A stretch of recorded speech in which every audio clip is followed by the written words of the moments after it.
Heyho friends, welcome to my channel.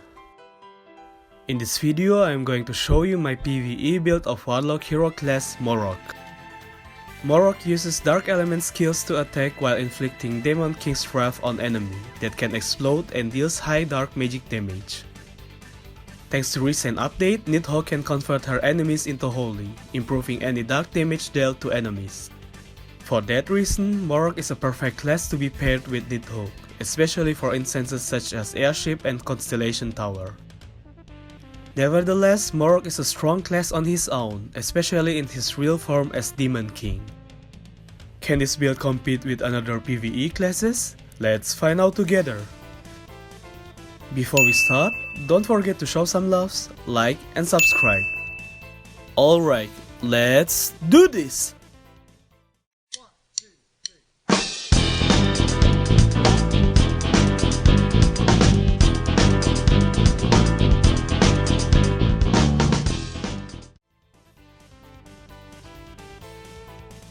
First of all, let's see how much damage I can do with full buffs. I am going to show you the damage on MVP dummy here using Lost Isle Legend 3 boss setting.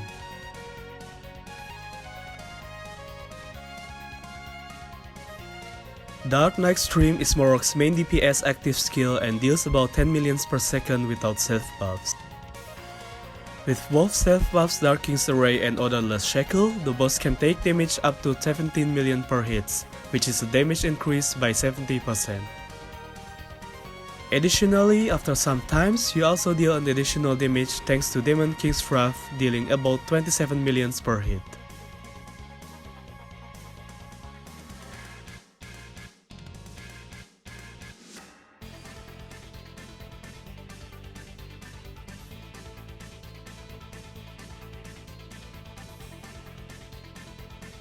Lastly, you can improve your DPS by using Demon King's Arrival, dealing your main DPS skill twice as fast in this demon form.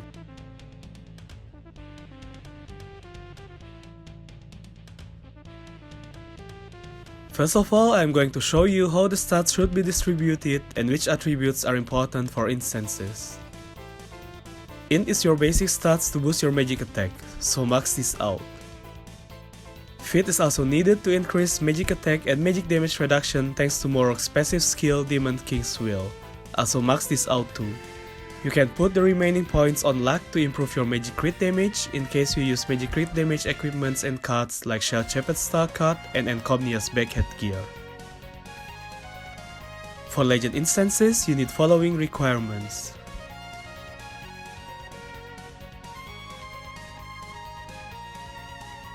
In the following, you can see all my stats and attributes.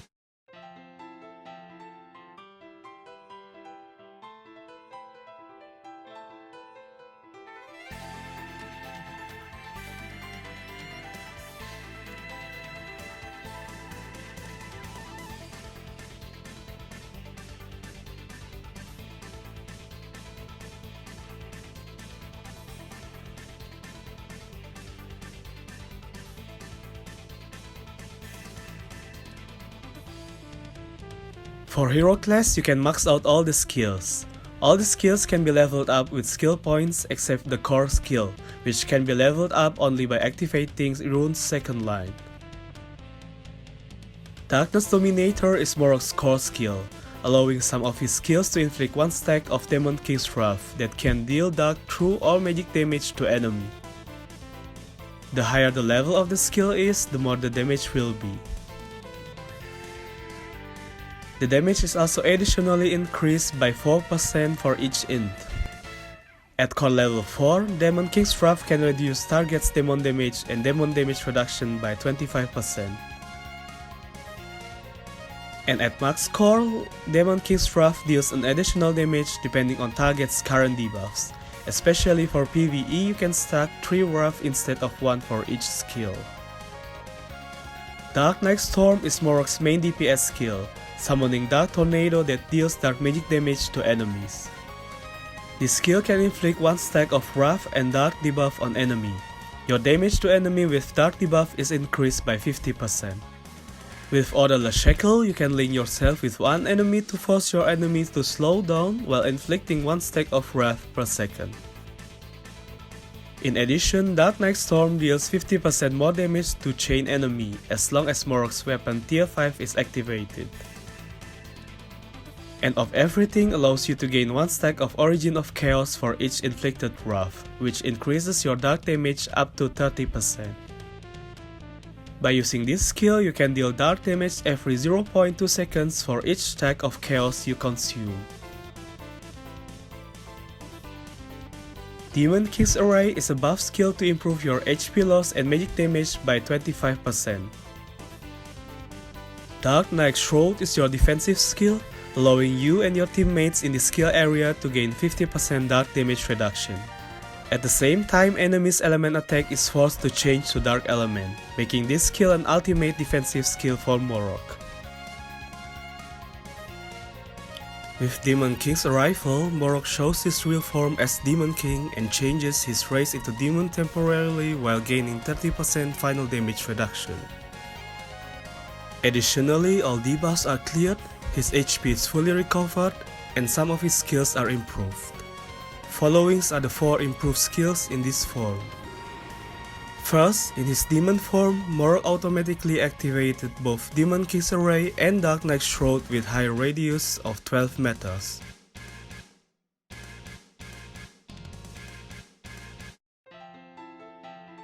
And lastly, Odorless Shackle inflicts on more enemies within 12 meters.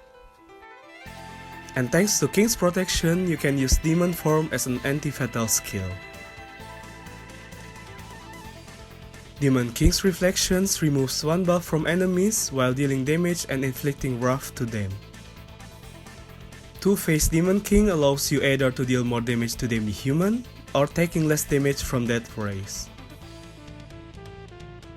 Thanks to Eternal Dark Shield, you can convert dark damage into a shield that can absorb non-dark damage related. You can even become immune to that damage related debuffs. Demon King's Will increases your magic attack and magic damage reduction depending on your amount of it. The bonus can be doubled as long as your HP is above 70%. And lastly, Demon King's Courtesy. This skill improves Demon King's Wrath and allows it to inflict dark, cures, silence, or fear that aren't affected by debuff resistance.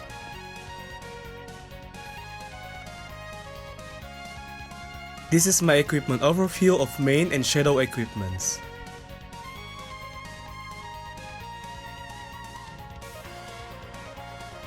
To boost your damage, you can use Divine Revelation as your offhand. Try to get Insight as high as possible for your Encha. In case you still need Ignore Magic Defense, you can use Demon Hunter's Trophy. For offhand, you can use Alistar, Thor Soul, or following cards.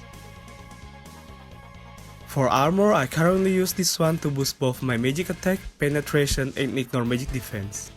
Alternatively, you can use one of them in case you have enough ignore magic defense. Try to get Cast Ink 3 or 4 or High Int or Luck. For cards, you can use following cards.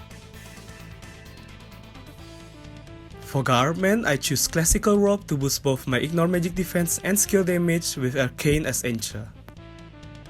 Zenobia, Demon King, or following card can be used in Garment to boost your damage. I use these shoes to boost my magic attack and magic penetration. Alternatively, you can use Tristan's Grace or Fair Judgment. Try to get Arcane 3 or 4 as Encha. There are some good cards for shoes like Moonistar, Edgar Star, or Flute Star. As low budget alternatives, you can use Water Spirit or Familiar Star card. For accessories, you can choose between Rosea Clip for pure magic attack, Ring of Radiance for magic attack and ignore magic defense, or Sage Duty for magic penetration and ignore magic defense. You need to get Anti-Mage 3 or 4 for your Encha to boost your magic penetration. If you can get Devil Governor or Witch, use them. Otherwise, Moonlight Tendrils Star card is a nice alternative for accessories. Staff of Doom is the only weapon you should use for Morroc. Your feat and dark damage can be improved by each refinement. It's also very important to get tier 5 as soon as possible to increase your DPS of Dark Knight Storm. Try to get Cast Ink 304 or High in, Feat or Luck to boost your damage. For cards, you can either use double Shell Chapped Star cards or Shell Chapped Star card in combination with damage related cards such as Abysmal Star card. For headgear, Music of Soul is the best headgear against large monsters. Alternatively, you can use following headgears. Try to get High in or Luck for your Encha. For cards, you can use following cards. Currently, I use Winter Crown to boost my skill damage. Other face headgear that are useful are as follows. For Encha, you can go with Insight 304. Ocean's Attachment is one of the best move headgear for PVE. You need to get at least +6 to maximize the damage bonus from this headgear. You can use Lightfoot, Honey Bunny, or any magic penetration or magic damage related move headgear alternatively. Feat or Luck is the best encha for this one. For back, I use Encomnias to improve my magic crit rate. Otherwise, you can use damage related back headgear such as followings. For encha, you can go with Insight 304. For tail, you can use any damage related tail headgear such as It's Too Late, Rock Bunny, or Beautiful Ensemble. Try to get Arcane as high as possible to boost your damage. For shadow equipments, you can use following equipments. The encha should be the same like the one for main equipments. For offhand, I recommend you to use Creeper Agreement. Alternatively, you can use Big Platter in case you have enough Ignore Magic Defense already. In armor slot, you can use Star Shattle's Gaunt for DPS or God's Blessings for survivability. For garment, I choose this one to improve my Ignore Magic Defense and skill damage. I use Saint Mary's because the shoes are good shoes overall for both physical and magic user. Alternatively, you can use White Gem Boots to boost your damage. For accessories, I recommend you to use either Tiber's Hand, Kraken's Eye, or Time Manipulator. For the attack mirror, you can use either Bilge's Hammer or Followings. For the defense mirror, you can use anything you desire. I choose Meteorite Armor to improve my resistance against stun and freeze. For the relic, I recommend you to use Horn of the Unyielding for better survivability, or Lord of Fane to boost your damage through magic penetration and higher elemental coefficient. Lastly, you can see some cards or equipment that are useful for Morroc's status build, especially for instances such as Airship and Constellation Tower. Morroc max score level skill depends on the numbers of applied debuffs, and that's why status build is Morroc's most optimal build.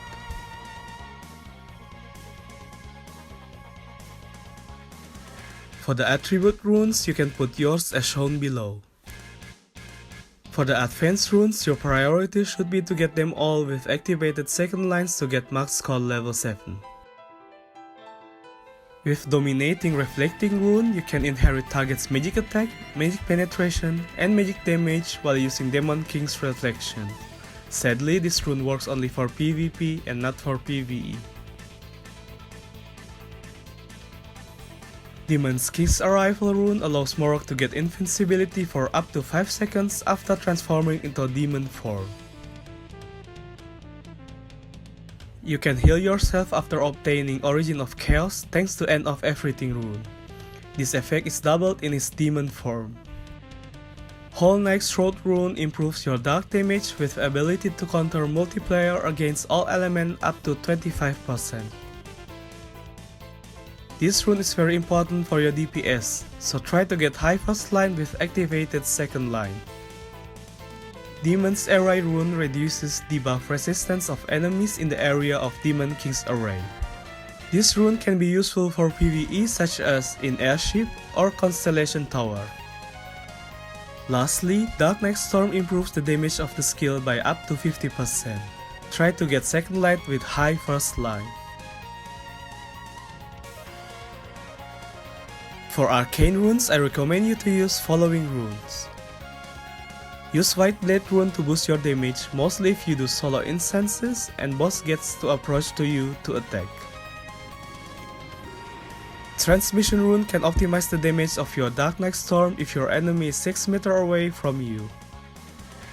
For the last one, you can use War Preparedness or Cunning rune to improve your survivability.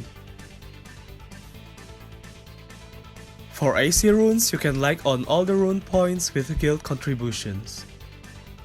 In the following, you can see all attributes you can get from AC runes. Prioritize to get important related attributes such as Magic Penetration, Ignore Magic Defense, In, and Fit.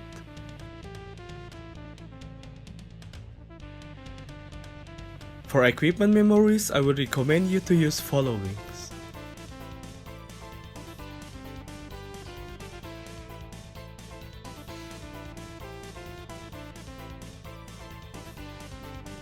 First of all, let's see how much damage I can do on this floor. I was using full buffs here including foods and meals.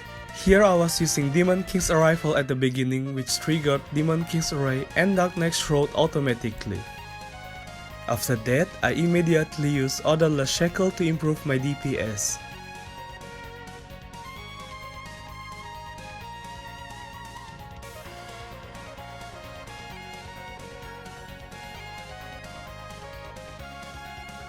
For this floor, I used the same strategy even without moving. Thanks to Dark Knight Shroud, you should tank boss damage pretty easily.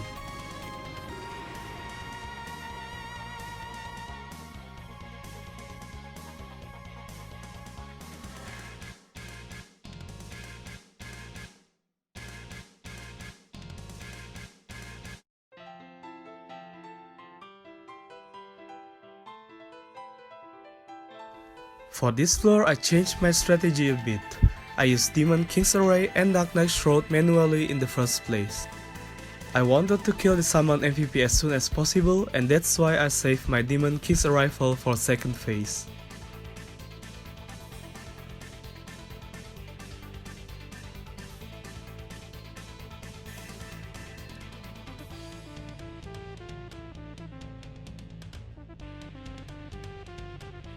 Kill the summoned MVP as soon as possible, and don't forget to use Egg or Flower to restore your HP.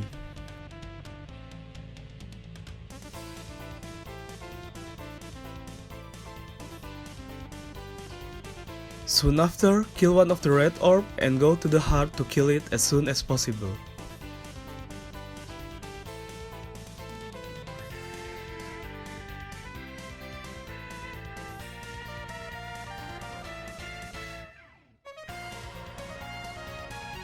For the third phase, don't forget to use Demon King's Array and Dark Knight Shroud manually after changing back into Morroc's human form.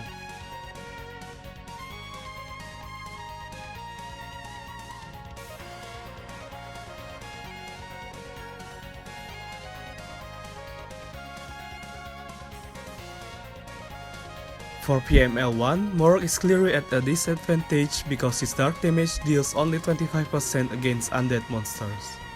Thanks to Whole Knight Shroud rune, in my case, I could additionally counter the element multiplier by 15%, but it's still too low in my opinion.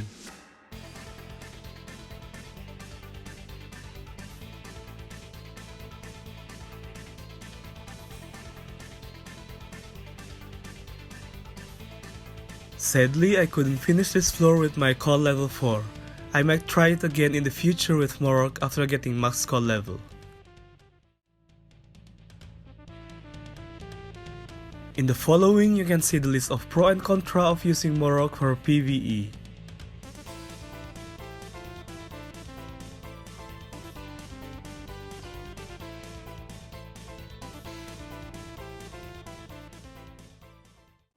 That's it, that was my PVE build of Demon King Morroc. In my opinion, this class is definitely worth it to try and can compete with some of PVE classes. Morroc debuff build with max core level 7 and Nidhogg max core level 7 are also a great combination for clearing instances like Airship 15. I hope you enjoyed watching this video. Feel free to ask and give comments. And don't forget to like and subscribe for more videos. See you soon! your FLyTuT.